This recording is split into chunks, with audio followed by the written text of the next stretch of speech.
The fluorescent lights of the community center buzzed overhead like dying wasps, casting a sickly yellow glow over the rows of metal folding chairs.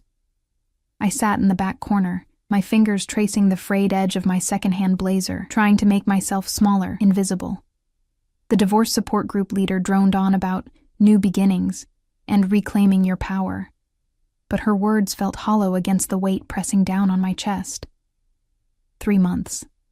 That's how long it had been since Marcus walked out, leaving behind nothing but divorce papers and a business on the verge of collapse. My father's business, the textile company that had been in our family for 3 generations, now drowning in debt because my ex-husband had systematically drained every account, manipulated every contract, and disappeared with his secretary to God knows where. I pressed my palms against my thighs, feeling the cheap fabric of my clearance rack pants. Everything about me screamed failure.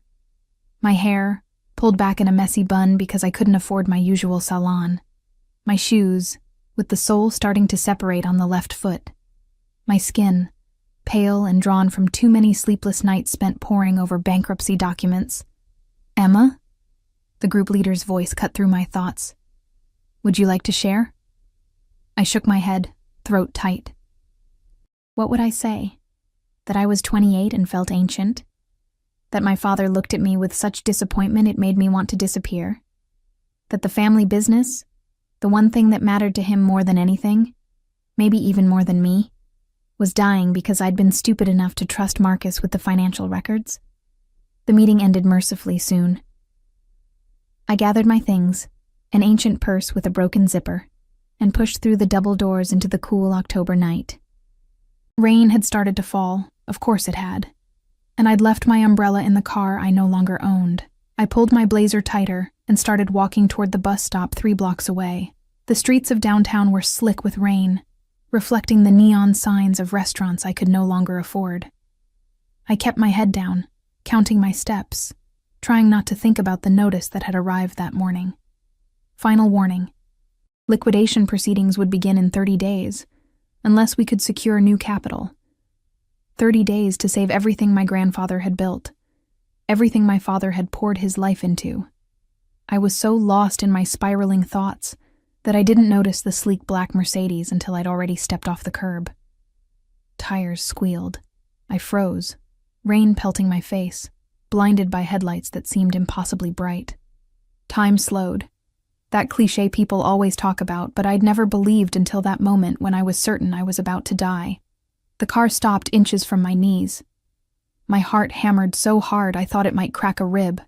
I stumbled backward, my worn shoes slipping on the wet pavement, and would have fallen if someone hadn't caught my elbow. A security guard, massive and expressionless, steadied me with one hand while speaking rapidly into an earpiece with the other.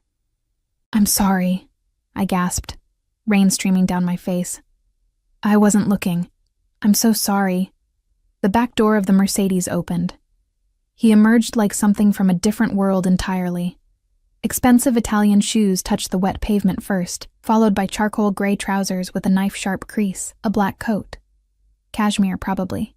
That moved like liquid shadow. And then his face. All sharp angles and dark eyes that seemed to catalog everything about me in a single sweep. "Are you hurt?" His voice was quiet, controlled, with an accent I couldn't quite place, something European maybe, smoothed by years in America, but still lurking around the edges of his words. "No, I'm fine. I tried to pull away from the security guard's grip, suddenly aware of how pathetic I must look. Soaked, cheap clothes clinging to my too thin frame, mascara probably running down my face. "I'm really sorry. I should have been paying attention." He stepped closer, and I caught his scent. Expensive cologne, something dark and woody with notes of leather and smoke. It made my discount drugstore body spray feel even more embarrassing. He studied me with an intensity that made my skin prickle, and I noticed details, the perfect cut of his dark hair, slightly wet now from the rain, the way his jaw tightened when he looked at my face, the complete lack of warmth in his expression, yet somehow not coldness either. More like calculation. "Marcus Hartley's ex-wife," he said, and it wasn't a question. My blood turned to ice. "How do you—" "Get in the car." "What?" No, I don't even know you. Emma Hartley. He pronounced my name with careful precision. Owner of Hartley Textiles, currently facing bankruptcy due to your ex-husband's embezzlement. You have 30 days before liquidation proceedings begin. He tilted his head slightly, raindrops catching in his dark hair like diamonds. Am I incorrect? I couldn't breathe. The rain felt colder suddenly, or maybe that was just the fear creeping up my spine. Who are you? Someone who can help. He gestured to the open car door, where I could see buttery leather seats and warm light. Or you can walk to the bus stop and continue pretending you have any other options. Every instinct screamed at me to run. This was insane. This man, this stranger who knew everything about my private hell, was dangerous. I could see it in the way he held himself, the way the security guard watched him with the wariness of someone who'd seen what happened when orders weren't followed. I could smell it in the expensive cologne that probably cost more than my monthly rent, in the car that purred like a predator waiting. But 30 days. 30 days. And my father's life's work would be gone. 30 days. And the 50 employees who'd been loyal to my family for decades would lose their jobs. 30 days. And I would have to look my father in the eye and admit that I'd failed him completely. I don't get in cars with strangers, I said, but my voice shook. Something flickered in his dark eyes. Amusement, maybe, or satisfaction. Dante Moretti, he said. Now we're not strangers. The name meant nothing to me. Should it have? The way he said it suggested I should recognize it, should understand what it represented. But I was too tired, too desperate. Too broken to care about decoding the subtext. What do you want? I asked. To discuss a business proposition. 5 minutes of your time, Miss Hartley. Surely even you can afford that. The casual cruelty of that last part stung. But he was right. What did I have to lose? My dignity was already in tatters. My savings account was empty. My future was a black hole of debt and failure. I looked at the bus stop 3 blocks away, then back at the warm interior of the Mercedes. At Dante Moretti, who watched me with the patience of a spider waiting for a fly to make the wrong move. 5 minutes, I heard myself say. His smile was small, controlled, and somehow more frightening than if he'd grinned widely. After you. The security guard released my arm. I climbed into the car, my wet clothes immediately soaking into the expensive leather. The door closed behind me with a heavy, final sound, like a vault sealing shut or a cage door locking. Dante slid in beside me, and suddenly the spacious interior felt suffocatingly small. He smelled even stronger in the enclosed space, and I was painfully aware of how I must smell. Rain and cheap soap and desperation. Another security guard sat in the front passenger seat, speaking quietly into a phone in what sounded like Italian. The driver pulled smoothly into traffic without waiting for instructions. Where are we going? I tried to keep my voice steady, somewhere private. Dante's eyes never left my face. You're shivering. I was. I hadn't noticed. He pressed a button and warm air began flowing from the vents, but it didn't touch the cold that had settled into my bones. How do you know about my business? I demanded, trying to find some anchor of control in this surreal situation. About Marcus? I make it my business to know things. He settled back against the leather, completely at ease while I perched on the edge of my seat like a bird ready to flee. Your ex-husband made some very poor decisions. He borrowed money from people who don't accept bankruptcy as an excuse for non-payment. Oh God. Are you a loan shark? That small smile again. I'm a businessman, Miss Hartley. Your ex-husband owes a significant debt. When he couldn't pay, he offered collateral, specifically information about Hartley Textiles and its financial vulnerabilities. The betrayal burned fresh, even though I should have been numb to it by now. Of course Marcus had sold us out. Of course he'd given our family's private information to criminals to cover his own ass. I can't pay his debts, I said flatly. I can barely pay my own rent. I'm not asking you to pay. Dante leaned forward slightly, and I caught the full force of those dark eyes. They were almost black, I realized, with tiny flecks of amber near the pupil. Beautiful and terrifying. I'm offering to clear his debt, save your business, and ensure Hartley Textiles not only survives but thrives. My heart stuttered. Why would you do that? In exchange for one thing, here it was. The trap. The catch. Nothing in life was free, especially not from men who rode in cars that cost more than most houses, and had security details that looked like they could snap necks without breaking a sweat. What? I whispered. The car turned smoothly into an underground parking garage, descending into levels of concrete and shadow. We were completely alone now, I realized. No witnesses. No help. Dante's expression didn't change, but something shifted in the air between us. Something predatory and patient, and utterly certain of the outcome. "Marry me," he said. The world tilted. I actually laughed, a sharp, hysterical sound. "You're insane." "I'm practical." The car stopped, but neither of us moved. "I need a wife. You need salvation. It's a simple transaction. Marriage isn't a transaction. Everything is a transaction, Miss Hartley. Love, loyalty, family, all of it can be bought and sold. I'm simply being honest about the terms." I should have demanded to be let out. Should have run screaming back to my miserable little life and figured something else out. But I sat there, trapped in his gaze, drowning in the scent of his cologne and the implications of his offer. "Why me?" My voice came out broken. "You could have anyone. Why would you want—" I gestured at myself, at my wet hair and cheap clothes and visible desperation. For the first time, something like emotion crossed his face. His jaw tightened almost imperceptibly, and his eyes dropped to my left hand, where I still wore a thin gold band, because I couldn't afford to get it resized after losing weight from stress. "You're convenient," he said finally, "and you're desperate enough not to ask too many questions." The casual cruelty should have made me hate him. Instead, it just made me tired. At least he was honest. At least he wasn't pretending this was anything other than what it was, a business deal between two people who had something the other needed. "How long?" I asked. His eyebrows rose slightly. "You're considering it." "How long?" "1 year. After that, we divorce quietly. You keep the business, completely debt-free. I keep my respectability. And during that year, you live in my home. You appear with me at necessary functions. You play the role of devoted wife." His fingers drummed once against his knee, the first sign of anything less than perfect control. "And you don't ask questions about my business affairs. What kind of business are you in, Mr. Moretti?" The smile that curved his lips held no warmth. "The kind where asking questions is dangerous, Mrs. Hartley." Not yet. I wasn't.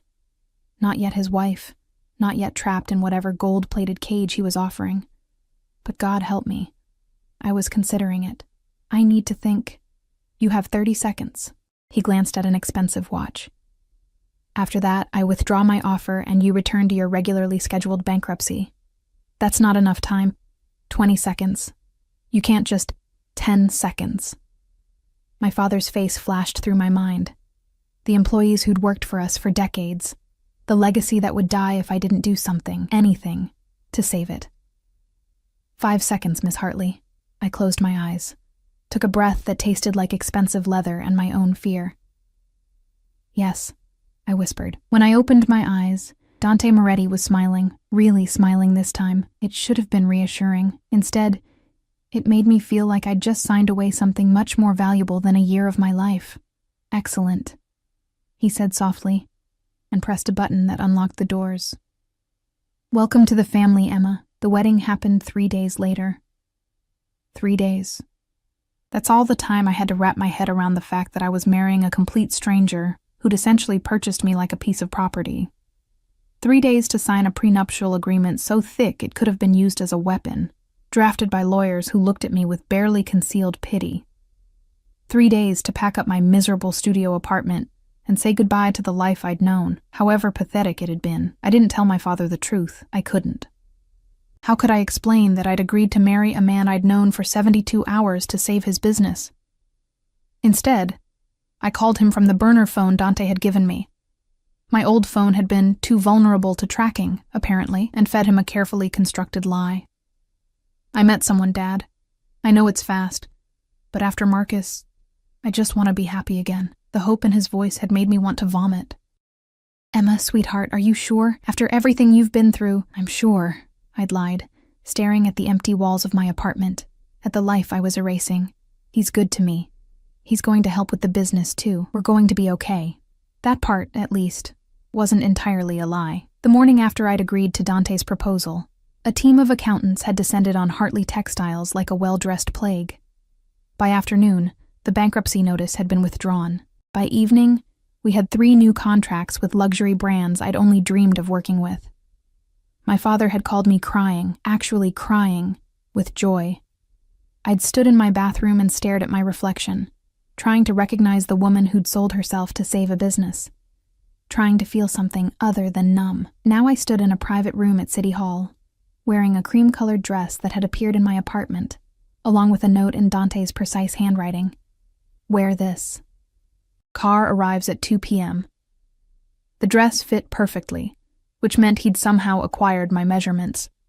I didn't want to think about how. You look beautiful, said a woman's voice behind me. I turned to find an elegant older woman in a burgundy suit, her silver hair styled in a perfect chignon. She smiled, but it didn't reach her eyes.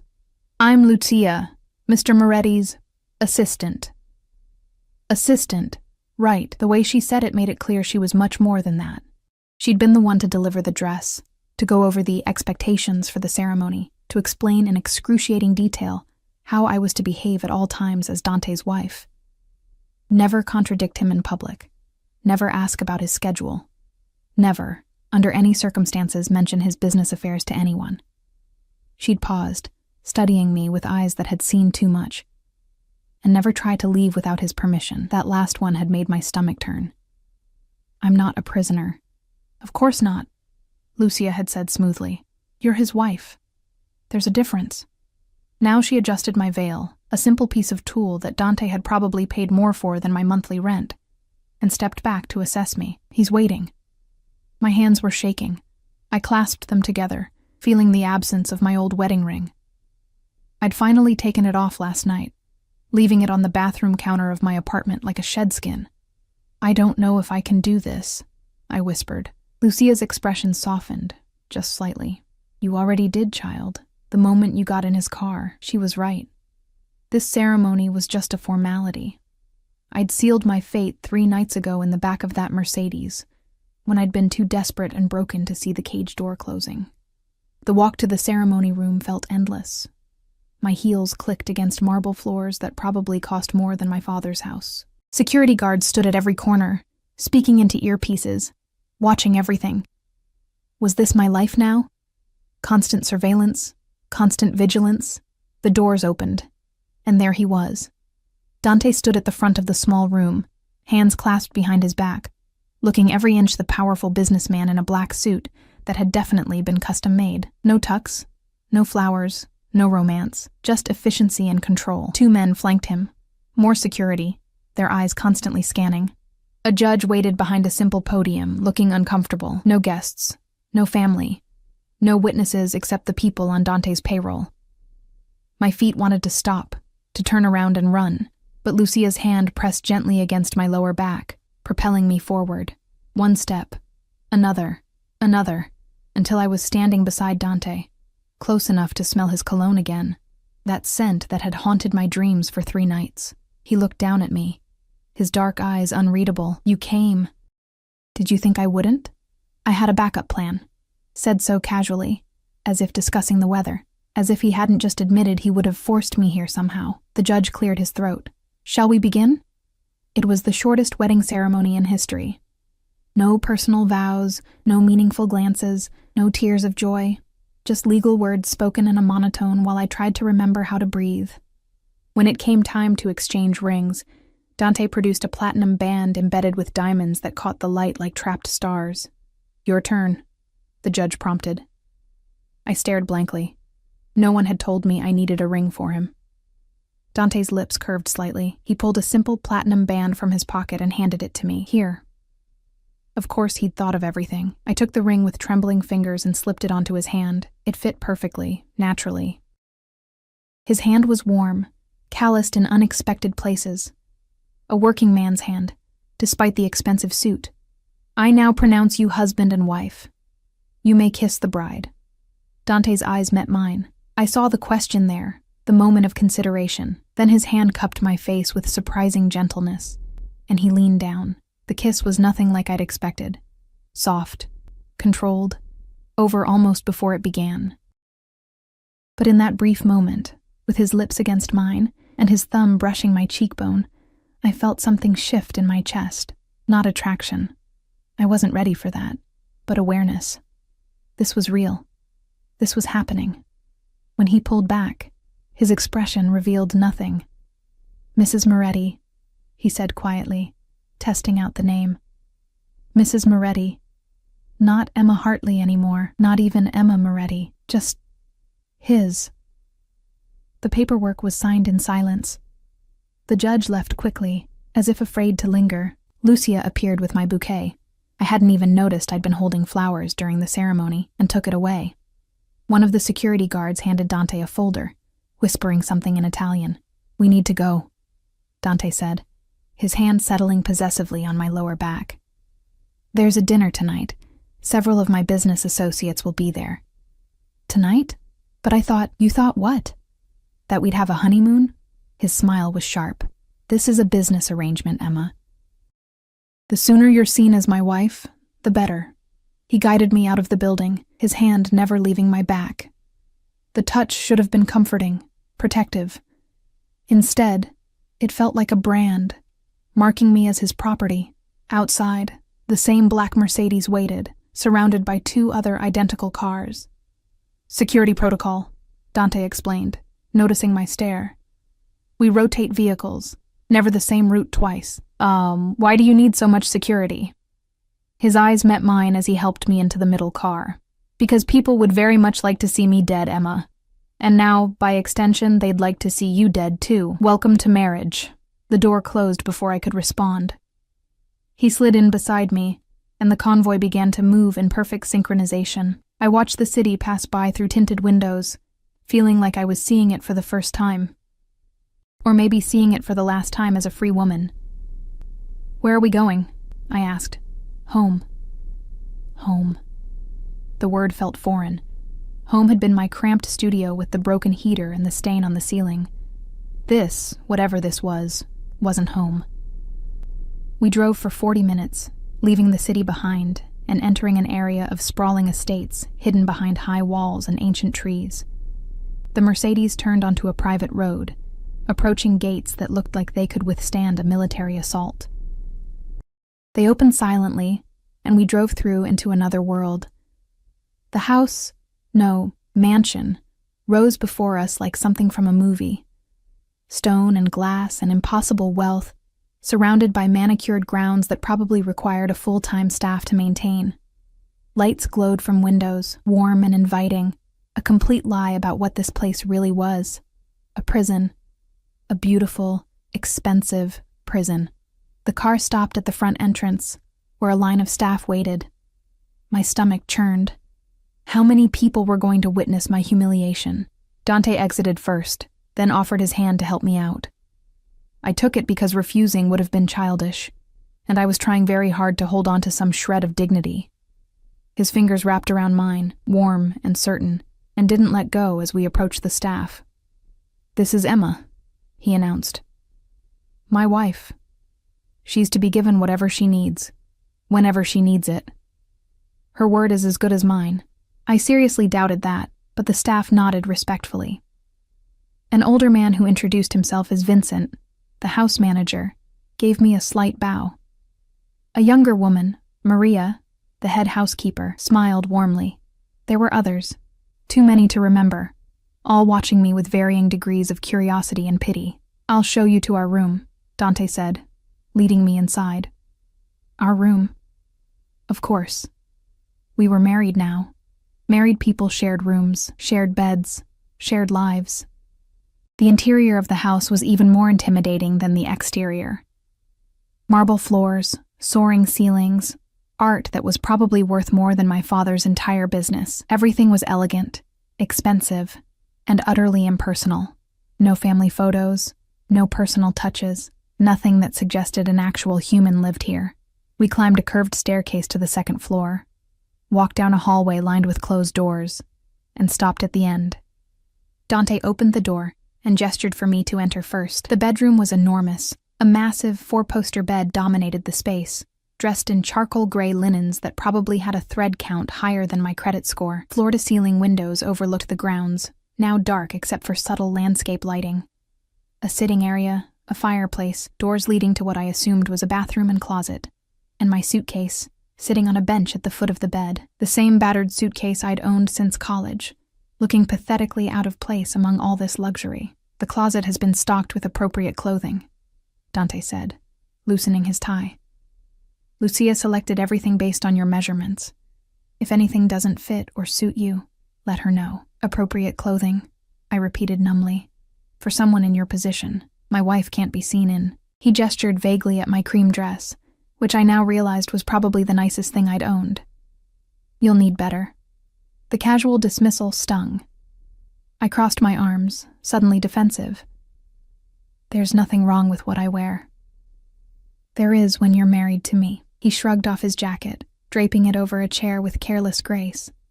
"Image matters, Emma. Everything about you now reflects on me.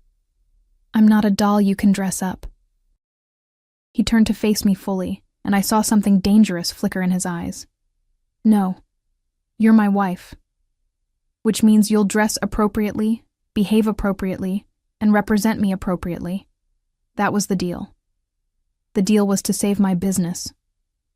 "The deal!" he interrupted, his voice dropping to something that made my skin prickle.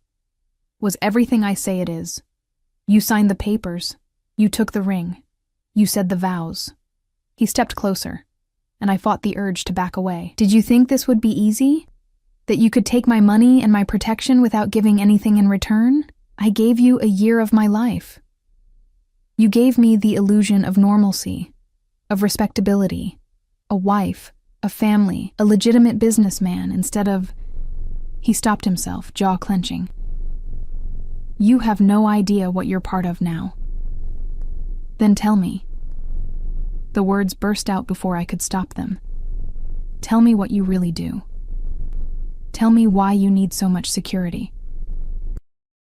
Tell me why a man like you would want a wife at all." For a long moment, he just stared at me.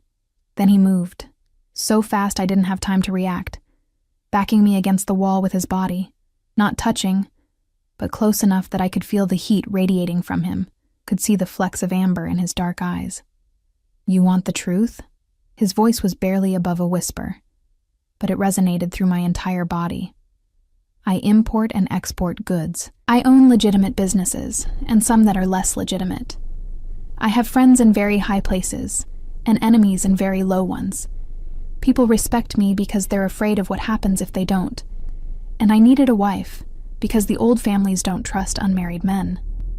They think we're unstable, dangerous." "Are you?" I breathed. "Dangerous?" His smile was slow, predatory. "Extremely." His hand came up to rest against the wall beside my head, caging me in. "But not to you. Never to you. You're mine now, Emma. Mine to protect. Mine to keep safe." His other hand traced down my arm, leaving goosebumps in its wake. "Mine." The possessiveness in his voice should have terrified me. Instead, it sent a strange heat through my veins. No one had ever looked at me the way Dante was looking at me now, like I was something precious and dangerous all at once. "I need to change," I managed, my voice embarrassingly breathy. "For this dinner." He studied me for another heartbeat, then stepped back, releasing me from the cage of his body. "Lucia left options in the closet. Wear the black dress. Diamonds, not pearls. And Emma." He waited until I met his eyes. "Don't embarrass me tonight." Then he was gone, disappearing through a door I assumed led to a bathroom, leaving me alone in this strange new prison of silk and shadows. I sagged against the wall, trying to catch my breath, trying to understand what I'd just agreed to, what I'd just become. Mrs. Dante Moretti, wife to a man who spoke of danger and possession with the same casual ease most people discussed the weather. And God help me, part of me, some dark, desperate part I didn't want to acknowledge, had thrilled at the way he'd said, "mine," The black dress Lucia had chosen was a work of art and torture combined. It hugged every curve I had, and some I didn't know I possessed, ending just above my knees in a way that was sophisticated rather than provocative. The neckline dipped lower than anything I'd ever worn, and the fabric felt like liquid silk against my skin. I stared at myself in the full-length mirror, barely recognizing the woman looking back. The diamonds Dante had specified sat in a velvet box on the vanity, a necklace that probably cost more than my father's house. With matching earrings that caught the light like captured stars, my hands shook as I fastened them, the cold metal settling against my collarbone like a collar. This was my life now, playing dress-up for a man who spoke of ownership like it was romance. "Almost ready?" Dante's voice came from the bedroom. I took one last look at myself. Hair styled in soft waves, courtesy of a YouTube tutorial. Makeup applied with trembling hands. Diamonds glittering at my throat, and opened the bathroom door. He'd changed into a different suit.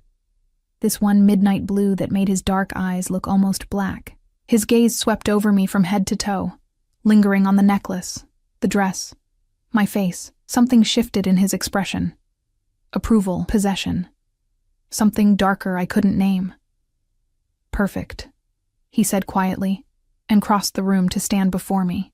His fingers brushed against my collarbone, adjusting the necklace slightly. The touch was impersonal, clinical, but it sent heat racing through my veins anyway.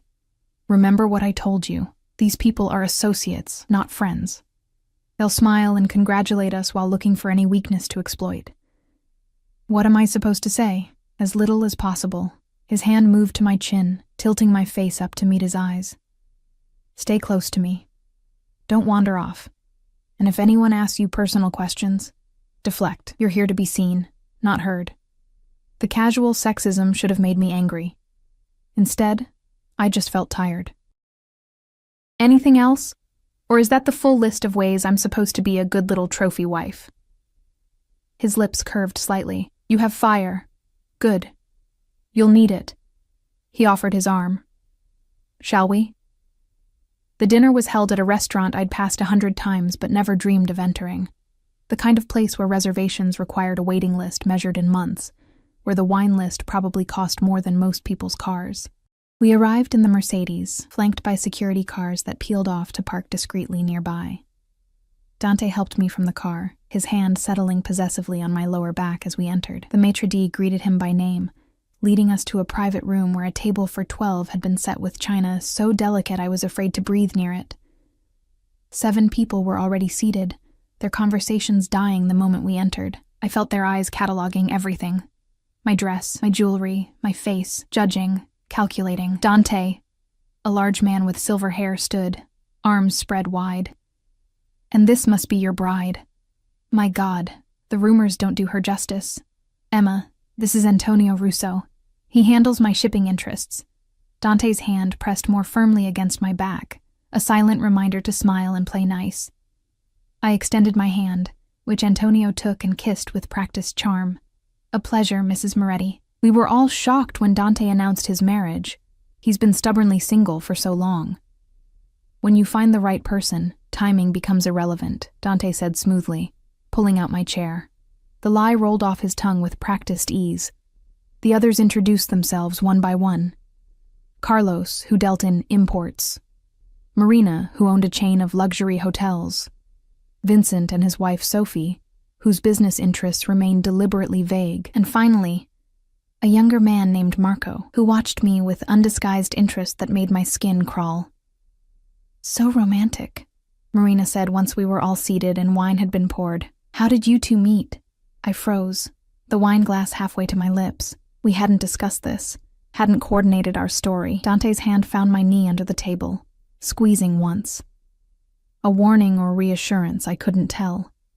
"Emma quite literally walked into my life," he said, his voice warm with false affection. "I was leaving a meeting. She wasn't watching where she was going. And suddenly there she was. I took one look at her and knew." The table made appreciative sounds. I smiled, hoping it looked genuine, and took a sip of wine that tasted like it cost more than my monthly salary used to. "Love at first sight," Sophie sighed. "How wonderful. And so fast. You must have swept her off her feet, Dante. I can be persuasive when I want something. His eyes met mine across the table, dark and unreadable. And I wanted Emma. The possessiveness in his voice made several of the women at the table fan themselves. If only they knew the truth, that he'd essentially purchased me to maintain appearances, that this whole romantic story was as fake as the smile I wore. Dinner progressed through multiple courses, each more elaborate than the last. I picked at my food, too nervous to eat, hyper-aware of Dante beside me.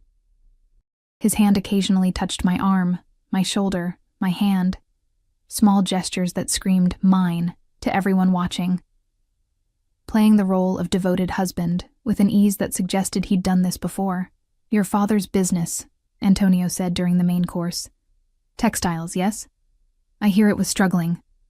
My fork clattered against the plate. Dante's hand covered mine immediately, warm and steady.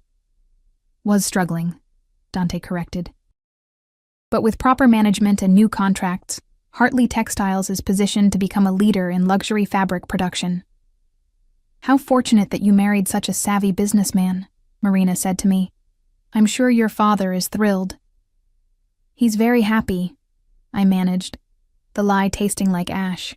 Marco leaned forward, his eyes lingering on my neckline. "Tell me, Emma. May I call you Emma? What's it like being married to the most powerful man in the city?" Dante's grip on my hand tightened almost painfully. The temperature in the room seemed to drop. "Marco," he said quietly, and that single word held enough warning to make the younger man pale. I meant no disrespect. Emma is adjusting beautifully to her new life. Dante's thumb stroked across my knuckles, a gesture that looked affectionate but felt like a claim. Though I suspect the adjustment is easier when you're married to the right person. The conversation moved on, but I could feel Marco's eyes returning to me throughout the meal, could see the calculation there, the wondering if Dante's new wife might be a weakness to exploit. By the time dessert arrived, my face hurt from smiling, and my head pounded from the effort of saying nothing while appearing engaged. Dante seemed completely at ease, discussing business matters I didn't understand in careful euphemisms that meant nothing and everything. "Excuse me," I murmured, during a lull in conversation. "I need to powder my nose." Dante's hand on my wrist stopped me from standing. "Lucia will accompany you." I hadn't even noticed Lucia sitting at a small table near the entrance. She rose immediately, a shadow in burgundy, and waited by the door. "I can find the bathroom myself," I said, trying to keep the irritation from my voice. "Humor me." His eyes held mine, and I saw the steel beneath the civilized veneer. This wasn't a request. I extracted my wrist from his grip and followed Lucia into the hallway, my heels clicking against marble floors. The bathroom was predictably opulent, all gold fixtures and fresh flowers and hand towels that were probably more expensive than my entire wardrobe used to be. Lucia stood by the door while I locked myself in a stall and tried to remember how to breathe. This was my life now, being watched, controlled, displayed like a prize at a dog show. I pressed my palms against my eyes, fighting back tears that would ruin my makeup. "It gets easier," Lucia's voice filtered through the stall door. "Does it?" I didn't bother hiding the bitterness. "You learn to play the role, to separate yourself from it, to survive." I emerged from the stall and moved to the sink, washing my hands with soap that smelled like lavender and lies. In the mirror, I watched Lucia watching me. "How long have you worked for him?" I asked. 15 years. "And in 15 years, has he ever mentioned why he suddenly needed a wife?" Lucia's expression remained neutral, but something flickered in her eyes. "Mr. Moretti's reasons are his own.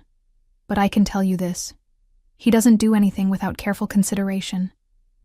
If he chose you, there's a reason beyond what he's told you." A chill ran down my spine. "What do you mean?" Before she could answer, the bathroom door opened and Marina swept in, her smile sharp as a blade. "There you are. I hope to catch you alone." She touched up her lipstick, watching me in the mirror. "I wanted to give you some advice, woman to woman. That's kind of you," I said carefully. "Dante Moretti is not an easy man to be married to. He's possessive, controlling, dangerous." She capped her lipstick with a decisive click. but he's also fiercely protective of what's his.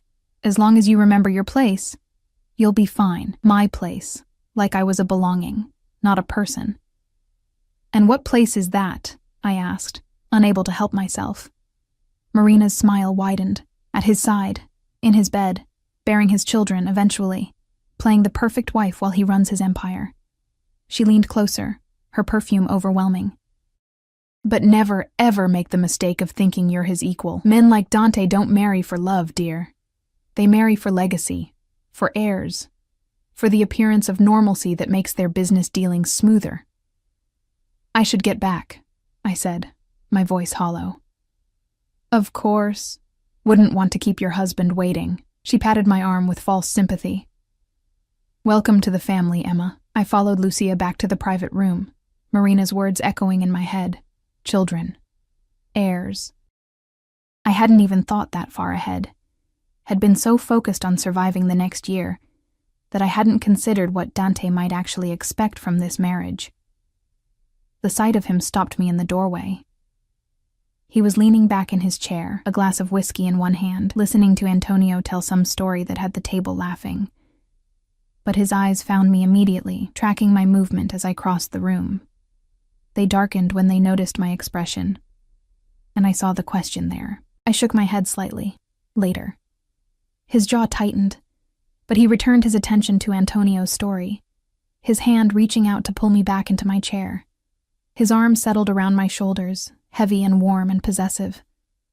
Everything all right? He murmured against my ear. Fine. Liar. His lips brushed my temple, a gesture that looked affectionate to everyone watching, but felt like a brand. Tell me later what upset you. The dinner finally, mercifully, ended near midnight. Goodbyes were exchanged, promises to get together soon that I hoped were empty. Marco tried to kiss my hand again, but Dante's warning glare stopped him cold. We left in a procession of security and expensive cars, the city lights blurring past tinted windows.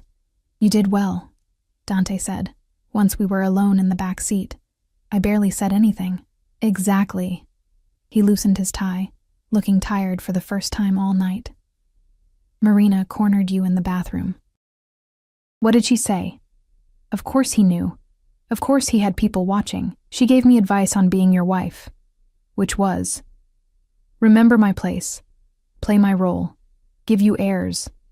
His hand stilled on his tie. I see. Is that what you expect? I turned to face him, anger finally breaking through the numbness. Children? You didn't mention that in your list of requirements. We can discuss it after the year is over, he said carefully. That's not an answer. It's the only answer you're getting tonight. He met my eyes, his expression unreadable. You're exhausted. This has been a difficult day. Let's not make it worse with arguments about hypotheticals. He was right. Damn him, I was exhausted. Bone deep, soul-crushing tired. I turned back to the window, watching the city give way to suburban estates, to the prison of his mansion. When we arrived, Dante helped me from the car with the same possessive touch I was beginning to recognize as his signature. Inside, the house was quiet, the staff having retired for the night. We climbed the stairs in silence, entered the bedroom that was now ours, and stood there awkwardly, like strangers who'd just realized they'd have to share a bed. I'll take the couch, I said, gesturing to the sitting area. Don't be ridiculous. The bed is enormous. We can share it like adults. I'm not sleeping with you. His eyebrow rose. I'm not asking you to. I'm asking you to sleep in the same bed. There's a difference. Heat flooded my cheeks. I know that. I just meant... I know what you meant. He was already unbuttoning his shirt, revealing a white undershirt beneath and muscles I tried very hard not to notice. We're married, Emma. People will expect us to share a room, share a bed. The staff talks. We need to maintain appearances even here. So this is just another performance, I said bitterly. Everything is a performance. He shrugged off his shirt, draping it over a chair. The sooner you accept that, the easier this will be. I wanted to argue, to insist on the couch, to maintain some boundary between us.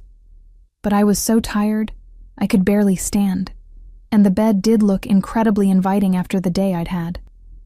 Fine, I muttered, and grabbed pajamas from my suitcase, a modest cotton set that covered everything. "There's sleepwear in the closet," Dante said. "Lucia selected—" "I don't want what Lucia selected. I want my own clothes." He raised his hands in surrender. "As you wish."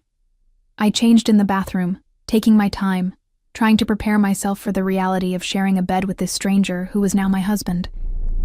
When I emerged, Dante was already under the covers, reading something on his phone. He'd left the bedside lamp on my side turned on. I slipped under the covers, staying as far to my side as possible. The bed was indeed enormous. I could have fit 3 of me across it.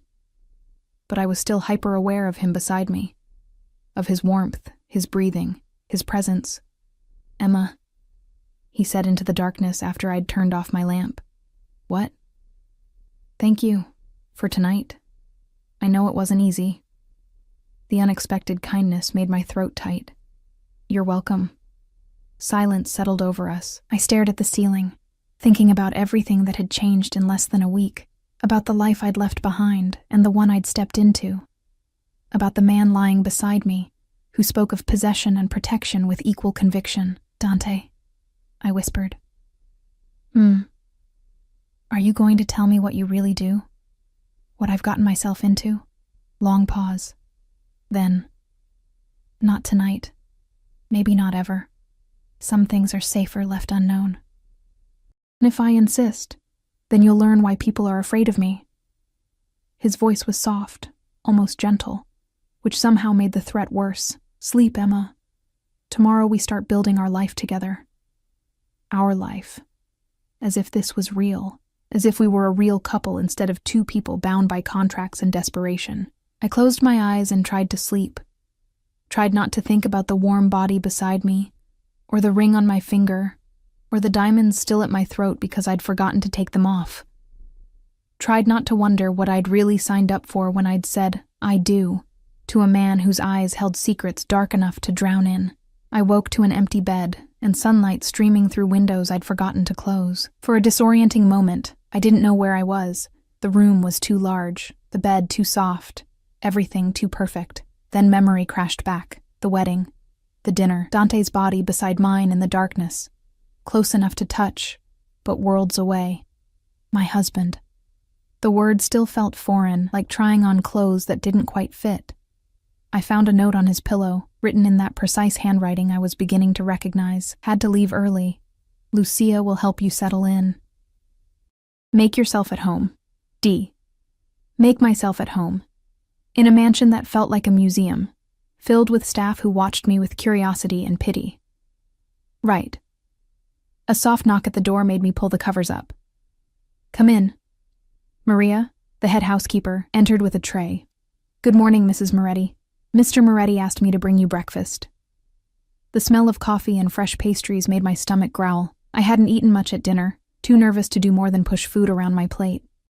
"Thank you," I said, taking the tray. "Maria, you don't have to call me Mrs. Moretti. Emma is fine." She smiled, but shook her head. Mr. Moretti was very specific. "You're to be addressed properly." Her eyes softened. "But between us, when no one else is around, I can call you Emma if you like."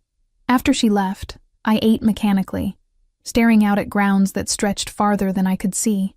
Gardens, a pool, what looked like a greenhouse in the distance, all of it beautiful and cold and utterly foreign. Lucia arrived an hour later, all business in a crisp navy suit. "Good. You're up. We have a busy day ahead."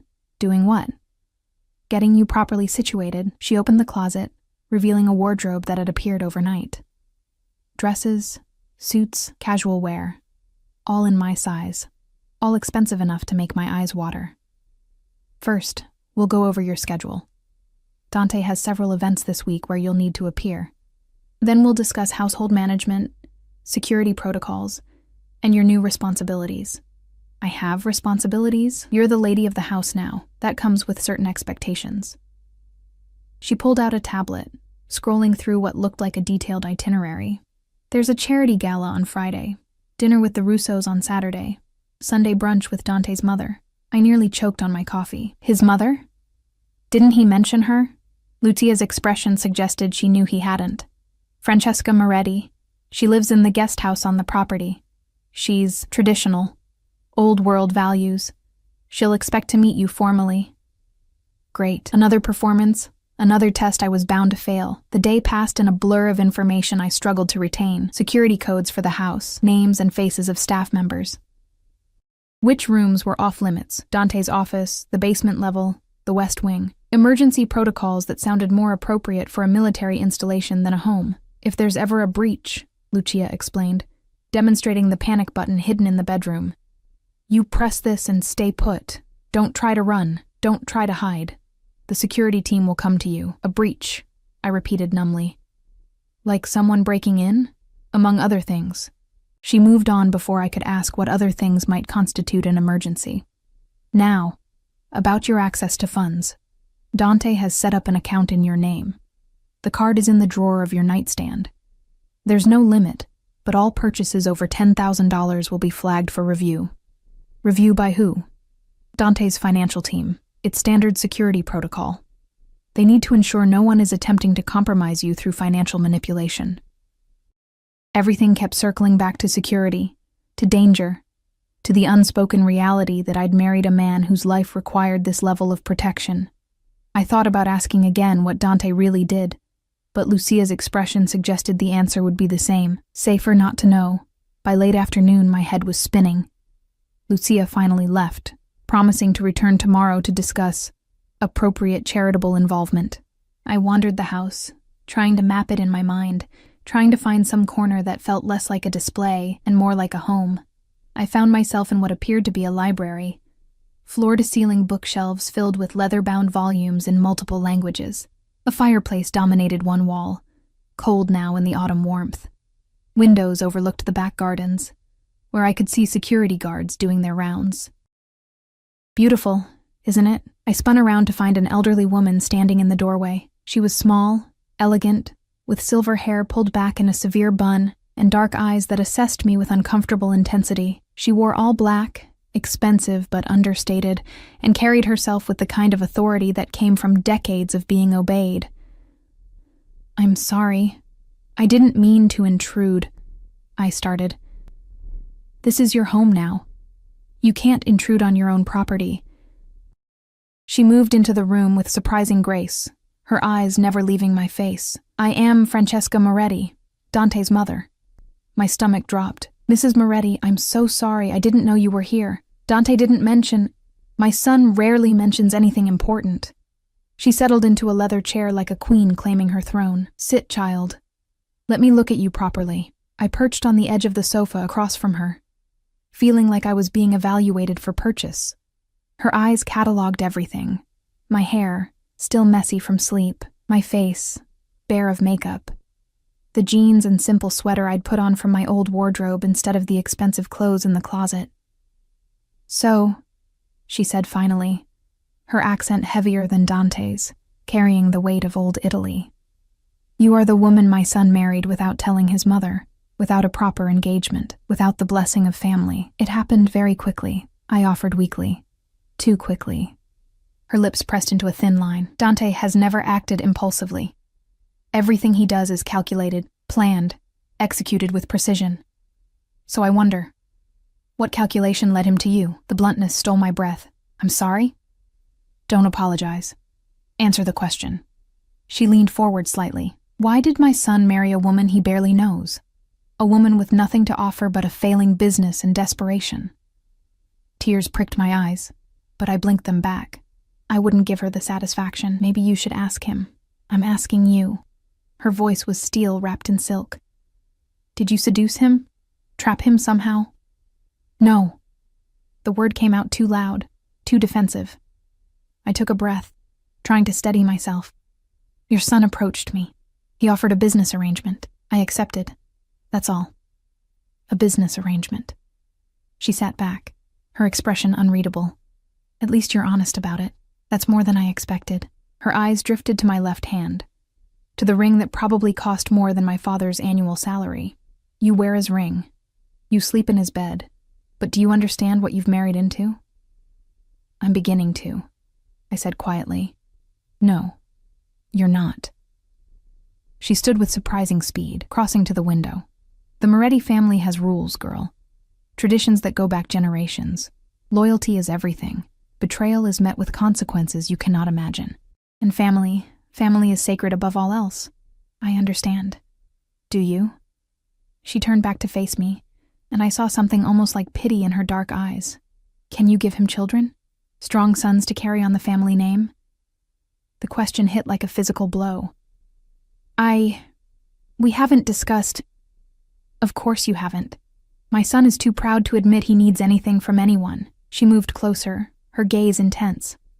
But I will tell you what he won't. The old families are watching, waiting to see if this marriage is legitimate or just another one of Dante's manipulations. They want proof. An heir would provide that proof. My hands were shaking. I clasped them together to hide it. Mrs. Moretti, your son and I barely know each other. We've been married less than 2 days. The idea of children is inevitable if you want to survive in this world. She reached out, her hand cold as she gripped my chin, forcing me to meet her eyes. You seem like a smart girl. Desperate. Yes, but smart. So let me be clear. My son did not marry you for love. He married you because he needed a wife, and you were convenient. But if you want to keep the protection that comes with his name, if you want your precious family business to remain solvent, you will give him what he needs. She released me, and I stumbled back, my heart pounding. Think about it, Francesca said, moving toward the door. And welcome to the family, Emma. I hope you're stronger than you look. You'll need to be. She left me standing there, shaking, her words echoing in my mind. Children, heirs, proof of legitimacy, as if I was livestock being evaluated for breeding potential. I sank onto the sofa, my legs suddenly unable to hold me. This was my life now, being assessed by cold-eyed women who saw me as nothing more than a vessel for the next generation. Being controlled by a man who spoke of ownership like it was romance. Being trapped in a golden cage with no way out. The sound of a car pulling up outside drew me to the window, the black Mercedes flanked by security vehicles. My pulse quickened as I watched Dante emerge, his suit jacket slung over his shoulder, looking tired and somehow dangerous all at once. He glanced up at the house and saw me in the window. Even from this distance, I felt the impact of his gaze. He said something to one of the guards, then headed inside. I should have stayed in the library, maintained some dignity. Instead, I found myself moving toward the foyer, drawn by some magnetic pull I didn't want to examine too closely. He was halfway up the stairs when I appeared at the top. He stopped, his eyes tracking over me in that assessing way he had. You met my mother, he said. Not a question. How did you... You have that look. Like you've been told exactly how little you matter. He continued up the stairs, loosening his tie as he moved. What did she say? That I need to give you sons to prove this marriage is real. His jaw clenched. Francesca has traditional views. Is that what you want? I demanded, anger finally breaking through the fear and exhaustion. Children? Is that part of this business arrangement you forgot to mention? He reached the top of the stairs, standing close enough that I could smell his cologne, could see the fatigue around his eyes. What I want, he said quietly, is for you to stop letting my mother intimidate you. You're my wife. That puts you above her in this household hierarchy, whether she likes it or not. That doesn't answer my question. No, he agreed. It doesn't. He moved past me, heading toward our bedroom. I need to shower and change. We have dinner reservations at 8. We just had dinner last night, and we'll have dinner again tonight and tomorrow and the next night, until people stop questioning whether this marriage is real. He paused at the bedroom door, looking back at me. This is the life you agreed to, Emma. I suggest you get used to it. He disappeared into the room, leaving me standing in the hallway, fury and frustration warring in my chest. I wanted to scream at him, to demand real answers, to tell him exactly what I thought of his mother and his manipulations and his casual dismissal of my feelings. Instead, I followed him into the bedroom, watching as he shrugged off his shirt and moved toward the bathroom. The muscles in his back flexed as he moved, and I saw scars, old ones, silvered with age. Violence written on his skin. Dante? I said before I could stop myself. He turned, shirtless, his hand on the bathroom doorknob. What? Your mother called me desperate, said I had nothing to offer you. Something dangerous flickered in his eyes. And? Was she right? He studied me for a long moment, his expression unreadable. Then he crossed the room in 3 strides, backing me against the wall just like he had our first night. But this time, his hand came up to cup my face, his thumb brushing across my cheekbone with unexpected gentleness. My mother, he said softly, sees the world in terms of bloodlines and legacy. She doesn't understand that sometimes the most valuable things can't be measured in money or status. His other hand settled on my waist, warm through the thin fabric of my sweater. You offered me something I couldn't buy, Emma. Normalcy. The appearance of a real marriage. A real life. That's worth more than you know. But it's not real, I whispered. Isn't it? His thumb traced my lower lip, and my breath caught. We're legally married. We share a home, a bed, a name. We attend dinners and smile for the cameras and play our roles. At what point does the performance become reality? When there are actual feelings involved. And who says there aren't? He leaned closer, his breath warm against my lips. You feel something when I touch you. I see it in your eyes, in the way you respond to me. Fear, yes, but also something else. Something you don't want to acknowledge. He was right, damn him. My body betrayed me every time he got close, pulse racing, skin heating, some primal part of me responding to his proximity in ways I didn't want to admit. That's just biology, I managed. It doesn't mean anything, doesn't it? His lips brushed the corner of my mouth, not quite a kiss, but close enough to make me shiver. Get dressed for dinner, Emma. Wear the red dress, and leave your hair down. Then he was gone, disappearing into the bathroom, leaving me trembling against the wall and hating myself for wanting him to come back. I dressed in the red dress he'd specified, another creation by Lucia that hugged every curve and made me feel exposed and powerful all at once. Diamond earrings, heels that added 3 inches to my height, makeup applied with shaking hands. When I looked in the mirror, I barely recognized myself. This woman was elegant, expensive, confident. Everything I wasn't. Everything Dante needed me to be. He emerged from the bathroom in a black suit that made him look even more dangerous than usual. His eyes darkened when he saw me, tracking over every inch of the dress in a way that made heat pool low in my belly. Perfect, he murmured, and offered his arm. Dinner was at another exclusive restaurant, this time with a couple named Alessandro and Gianna, who owned half the real estate in the city. They were charming, friendly, and I didn't trust them for a second, especially Gianna, who watched Dante with the eyes of a woman who'd once had him and missed it. So wonderful that Dante finally settled down, she purred, her hand lingering on his arm just a bit too long. We were all beginning to think he'd be a bachelor forever. I was waiting for the right woman, Dante said smoothly, his hand finding mine under the table and squeezing. A reminder, a warning. Play the role. And now you've found her, Alessandro said, raising his wine glass. To new beginnings. We toasted. We ate. We smiled and laughed and pretended this was all real. And through it all, Dante's hand stayed on my knee, possessive and warm, a constant reminder of who I belonged to now. When we finally left, close to midnight, I was exhausted from the effort of maintaining my mask. In the car, I sagged against the leather seats, my eyes closing. You did well, Dante said quietly. Stop telling me that. Why? Because it makes me feel like a performing dog getting a treat for doing tricks.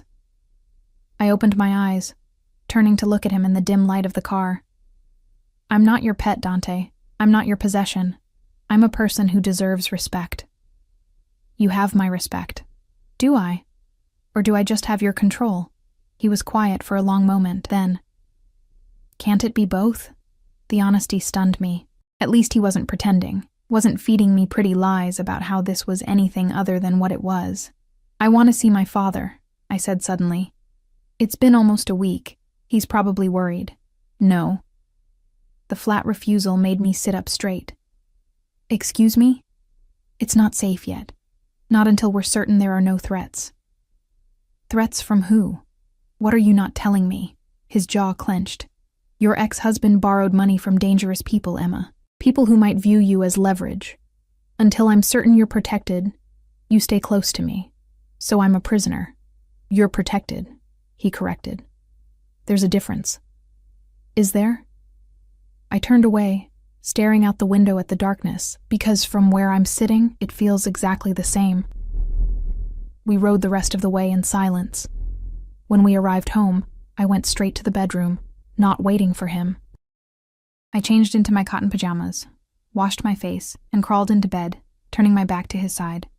I felt him enter the room, heard the rustle of clothes as he changed. The mattress dipped as he slid under the covers beside me. Emma. I didn't answer. Emma, look at me. No. A sigh. Then his hand on my shoulder, gently turning me to face him. In the darkness, his eyes were soft, almost tender. I know this is hard, he said quietly. I know you feel trapped. But I need you to trust that I'm doing this to keep you safe. How can I trust you when you won't even tell me what I need to be safe from? Because some knowledge is dangerous, because the less you know, the less you can be used against me. His thumb brushed across my cheek. I won't let anyone hurt you, Emma. That's a promise I can make. Whether you believe it or not is up to you. I wanted to believe him. God, I wanted to trust that this man, this stranger who'd bought me like property, actually cared about my well-being. But trust required honesty, and Dante dealt in secrets and shadows. I want to see my father, I said again, softer this time. He was quiet for so long I thought he wouldn't answer. Then, this weekend, we'll arrange a supervised visit. Supervised? With security present, non-negotiable. It wasn't freedom, but it was something. A small concession that felt like victory. Okay, I whispered. His hand lingered on my face, his eyes searching mine in the darkness. For a moment, I thought he might kiss me, really kiss me, not the controlled performance from our wedding. Part of me wanted him to. Part of me was terrified of what would happen if he did. Instead, he pulled me closer, tucking my head under his chin, his arms wrapping around me in a hold that was possessive and protective all at once. Sleep, Emma, he murmured against my hair. Tomorrow we start again. And despite everything, the fear, the anger, the confusion, I found myself relaxing into his warmth, my eyes growing heavy, my breathing syncing with his. Tomorrow we'd start again. Tomorrow I'd remember all the reasons this was wrong, dangerous, impossible. But tonight, in the darkness and safety of his arms, I let myself pretend that maybe, just maybe, this could work.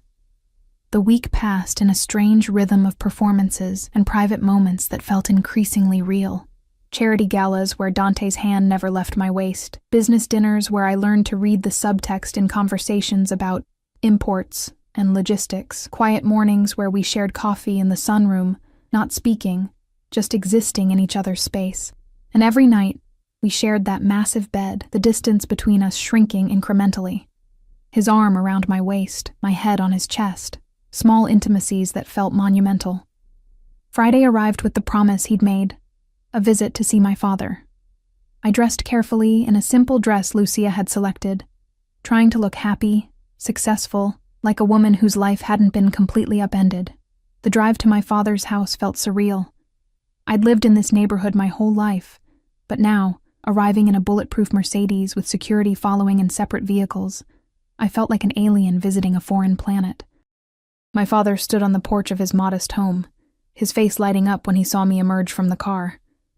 He'd aged in the past week. New lines around his eyes, more gray in his hair. Guilt twisted in my chest. Emma!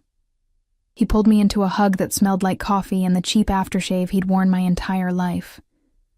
Oh, sweetheart, I've missed you. I've missed you too, Dad. My voice cracked. Dante appeared beside me, and my father's expression shifted.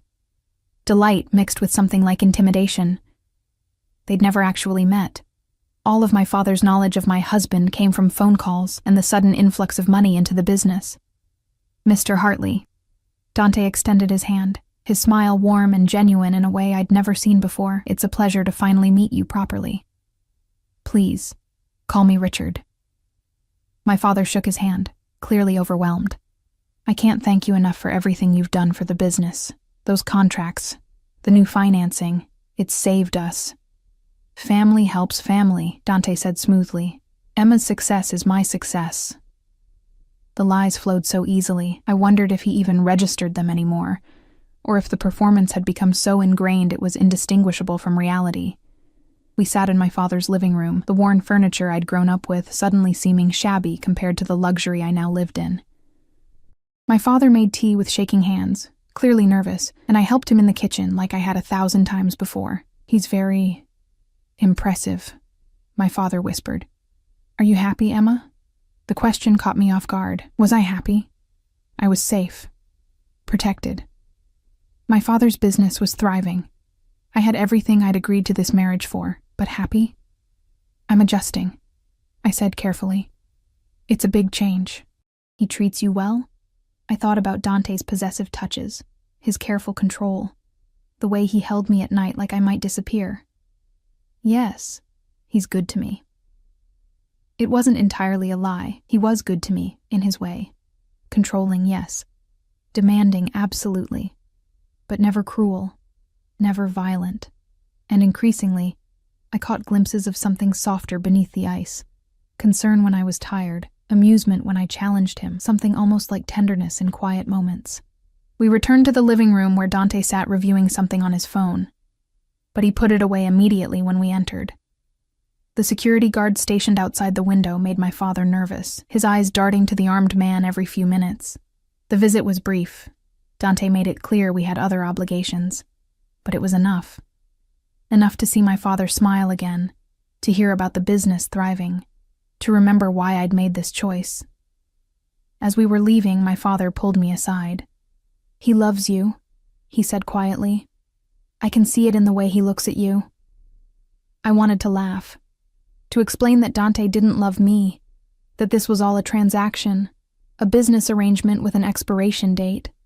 But my father looked so happy, so relieved, that I just hugged him and said nothing. In the car, Dante's hand found mine, his thumb brushing across my knuckles. That went well. You were very convincing, was I? His eyes met mine, and I saw something unreadable there. Maybe I wasn't acting. Before I could process that, his phone rang. He answered in rapid Italian, his expression darkening with each word. When he hung up, the warmth was gone, replaced by something cold and dangerous. Change of plans, he said to the driver. Take us to the warehouse. What's wrong? I asked. Business. The single word was a wall, shutting me out. We drove to an industrial area I'd never seen before, pulling up to a massive warehouse surrounded by more security than seemed reasonable. Dante turned to me, his expression serious.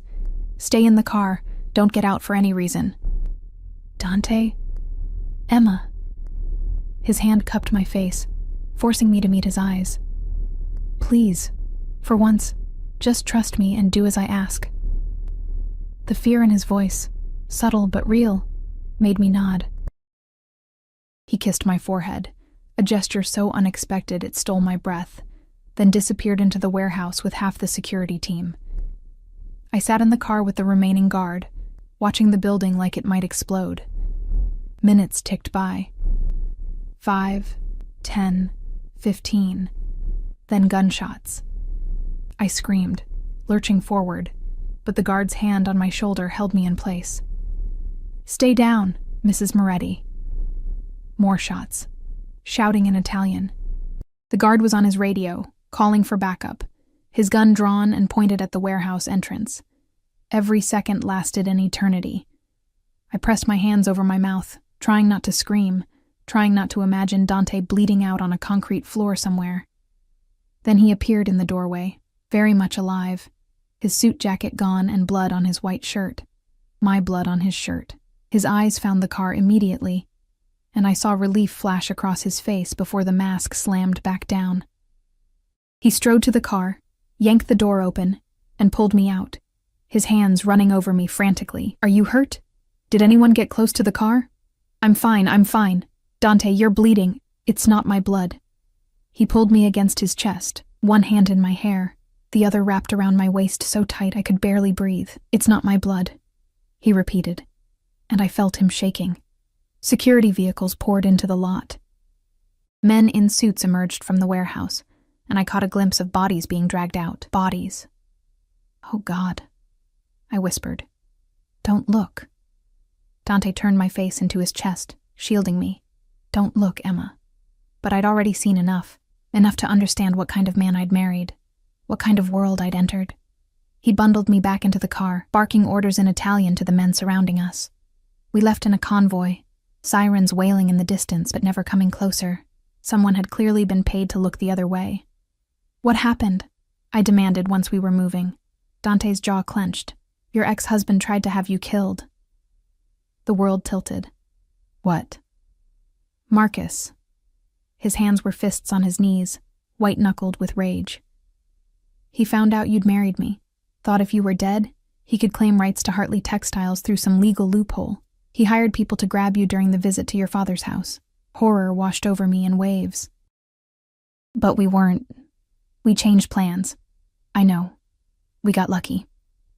His eyes met mine, and I saw fury and fear warring there. "He won't try again." "Why not?" "Because he's dead." The flat statement hung in the air between us. I should have felt something. Shock, horror, sadness for the man I'd once loved enough to marry. Instead, I felt nothing but a hollow relief. "You killed him," I said. "I protected what's mine. No apology. No regret. Just cold fact. There are consequences for that." From me. We drove in silence, the weight of what had happened settling over us like a shroud. When we arrived home, Dante practically carried me inside, shouting for the doctor, for Lucia, for everyone to leave us alone. In our bedroom, he sat me on the edge of the bed and knelt before me, his hands on my knees, his eyes searching my face. "Talk to me. Yell at me. Something. I don't know what to feel," I admitted. My voice sounded hollow, distant. I should be horrified, traumatized. But all I can think is that you saved me. That if you hadn't changed plans, if you hadn't had all that security, don't. His hands tightened on my knees. "Don't think about what might have happened. You're safe. That's all that matters." "Is it?" I looked down at him, this dangerous man kneeling before me like a supplicant. "How many people have you killed, Dante?" "Enough that one more doesn't keep me awake at night." Brutal honesty. "But this one was personal. He tried to take you. He tried to hurt what's mine." "I'm not yours," I said. But the protest was weak. "Yes, you are." He stood, pulling me up with him, his hands framing my face. "You've been mine since the moment you got in my car. Since you said yes to marrying me. Since you let me hold you every night and pretended it meant nothing. It doesn't." "Liar." His thumb traced my lower lip. "You feel it too. This thing between us. It started as a transaction, yes. But it's become something else. Something real." "You're just saying that because what? Because I'm convenient. Because I'm possessive." His laugh was bitter. "I've had arrangements before, Emma. Women who played the role of wife or girlfriend for appearances. It never felt like this. Never made me want to burn the world down to keep them safe. My heart was pounding so hard I thought it might crack a rib." "What are you saying?" "I'm saying that somewhere between the wedding and tonight, this stopped being an arrangement." His forehead pressed against mine, his breath warm on my lips. "I'm saying that the thought of losing you made me understand what it means to actually care about someone more than yourself. I'm saying that I love you, Emma, and I don't know when it happened or how. But it's real." Tears spilled down my cheeks. "You can't. This was supposed to be temporary." 1 year and then, fuck the arrangement. Fuck the timeline. Fuck everything except this. His lips found mine, and this kiss was nothing like the controlled performance at our wedding. This was desperation and fear and something raw that tasted like truth. I kissed him back, my hands fisting in his blood-stained shirt, pulling him closer. All the fear and anger and confusion of the past week poured into that kiss, transforming into something else entirely. Want. Need. The terrifying realization that I'd fallen for my captor. When we broke apart, both breathing hard, he rested his forehead against mine again. "Tell me you feel it too. Tell me I'm not insane. You're insane. I whispered, and possessive, and controlling, and terrifying. But I think I love you too. The admission felt like jumping off a cliff. I don't know how it happened. You're everything I should run from, everything I should hate. But when I thought you might be hurt in that warehouse, when I heard those gunshots, he kissed me again. Softer this time, almost reverent. You're staying. Not for a year. Forever. That wasn't the deal. I'm changing the deal. His smile was small, genuine. The first real smile I'd seen from him. Marry me again. For real this time. Not because of business or debts or desperation. Because you want to. Because you choose me. We're already married. Then let's make it mean something. He pulled back slightly, his hands still cradling my face. Let's have the wedding we should have had. With your father there. With real vows. With a future instead of an expiration date. It was insane. I barely knew this man, this killer, this criminal, this dangerous stranger who'd bought me to save appearances. Every logical part of my brain screamed that this was wrong, that I was falling for my captor, that this was just Stockholm Syndrome dressed up as romance. But my heart, that traitorous, foolish organ, knew differently. Knew that Dante had protected me, valued me, seen me when the rest of the world had looked past me. Knew that his possessiveness came from a place of genuine care. Knew that despite everything, despite the violence and the danger and the lies, he'd never once made me feel small. Okay, I whispered. His eyes widened. Okay? Okay. I pulled him down for another kiss, this one initiated by me, claiming him the way he'd claimed me. Let's do it. Let's make this real. The smile that broke across his face transformed him. For a moment, he looked young, almost vulnerable. And I saw the man beneath the monster, the man who'd been alone for so long he'd forgotten what it felt like to be chosen. I'm going to make you so happy, he promised against my lips. I'm going to give you everything. The business, the security, the life you deserve. I just want you, I said. The real you. Not the performance, not the masks. Just Dante. You have me. His hand slid down to my waist, pulling me flush against him. You've had me from the start. I just didn't know it yet. That night we didn't sleep. We talked. Really talked, for the first time since we'd met. He told me about his childhood, growing up in a world where violence was currency, and trust was a weakness. About building his empire from nothing. About the enemies he'd made and the prices he'd paid. About how lonely it was at the top, surrounded by people who wanted something from him but never seeing the man beneath the reputation.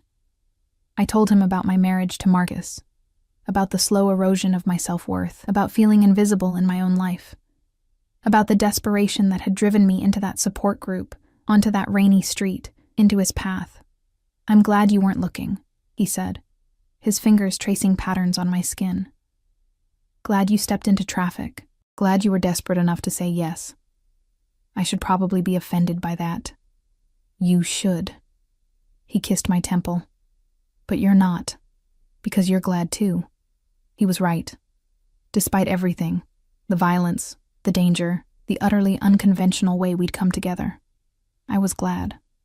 Glad to have found someone who saw me, valued me, chose me. The real wedding happened 3 weeks later. Small, intimate, with only the people who truly mattered. My father, crying openly as he walked me down the aisle.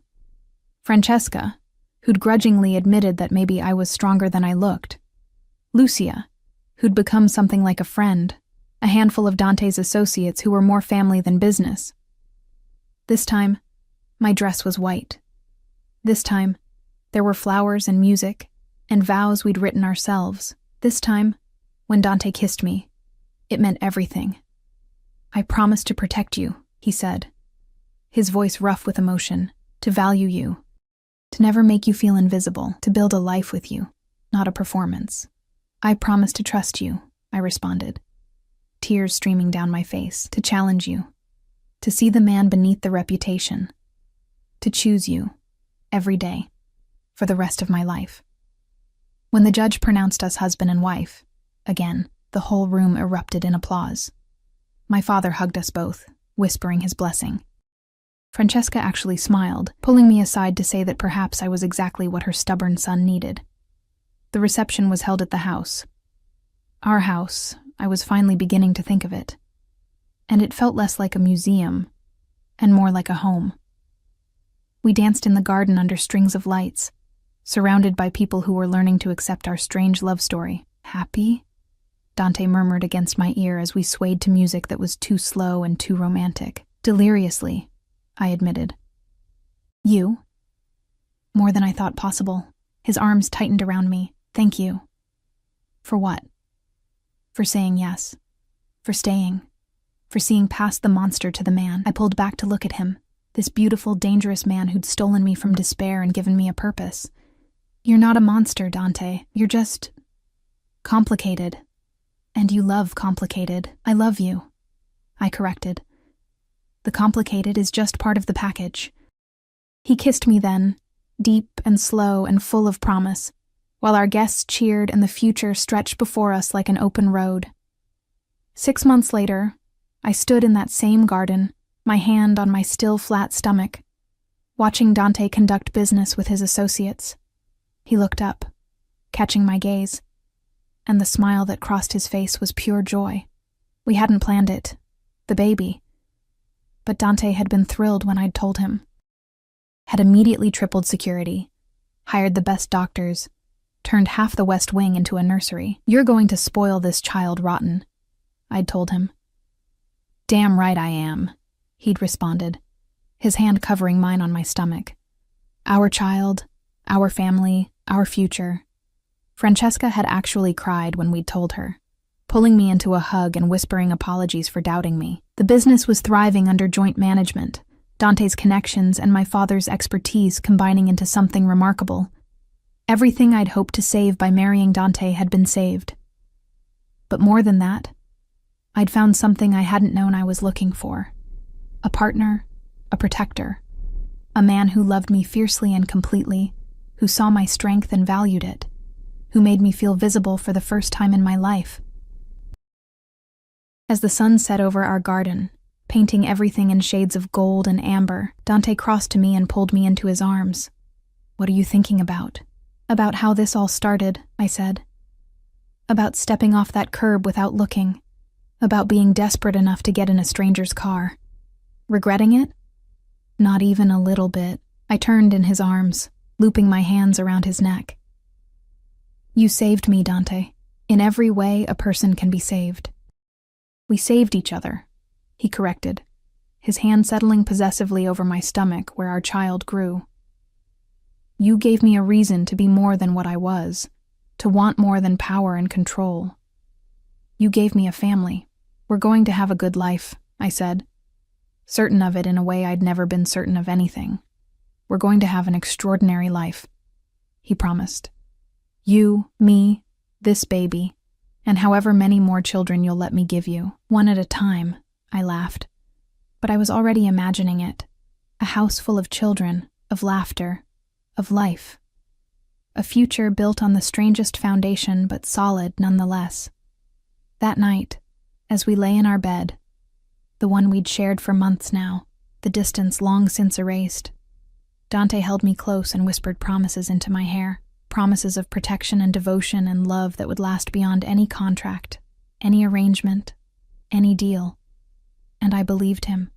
Because I'd learned that beneath the danger and the darkness, Dante Moretti was a man who kept his promises, who valued loyalty above all else, who loved with the same intensity he brought to everything else in his life. I'd married a stranger to save my family's business. I'd ended up saving myself, and in the process, I'd found something I'd stopped believing existed, true love in the most unlikely of places. As I drifted off to sleep, safe in my husband's arms, I thought about that rainy night when I'd stepped into traffic without looking, when I'd made the split-second decision that had changed everything. I'd been terrified then, lost, desperate. Now I was found, cherished, home. And it all began with a simple word, spoken in fear but leading to everything I'd never known I needed. Yes.